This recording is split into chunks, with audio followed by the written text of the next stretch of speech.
సామెతల గ్రంథము 2వ అధ్యాయము.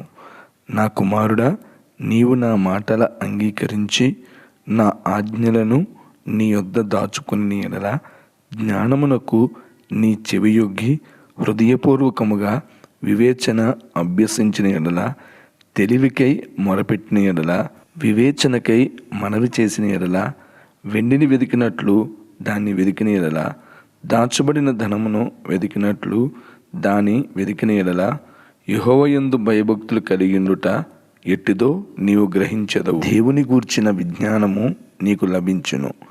యెహోవాయే జ్ఞానమిచ్చువాడు, తెలివియు వివేచనయు ఆయన నోట నుండి వచ్చును. ఆయన యథార్థవంతులను వర్ధిల్ల చేయును.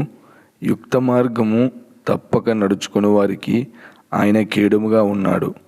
న్యాయము తప్పిపోకుండా ఆయన కనిపెట్టును. తన భక్తుల ప్రవర్తనను ఆయన కాచును.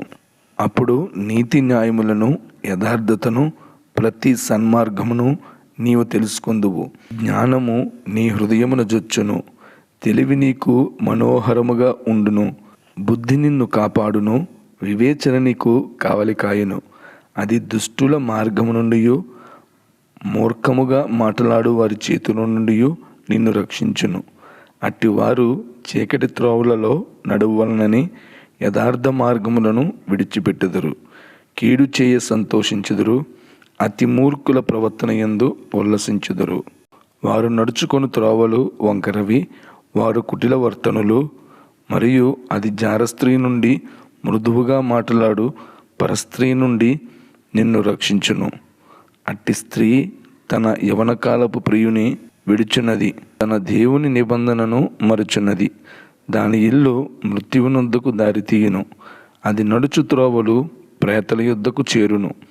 దాని యొద్దకు పోవు వారిలో ఎవరునూ తిరిగిరారు. జీవ మార్గములు వారికి దక్కవు. నా మాటలు వినిన ఎడల నీవు సజ్జనుల మార్గమందు నడుచుకుందువు. నీతిమంతుల ప్రవర్తనల అనుసరించుదువు. యథార్థవంతులు దేశమందు నివసించుదురు. లోపము లేని వారు దానిలో నిలిచియుందురు. భక్తిహీనులు దేశములో నుండకుండా నిర్మూలమగుదురు.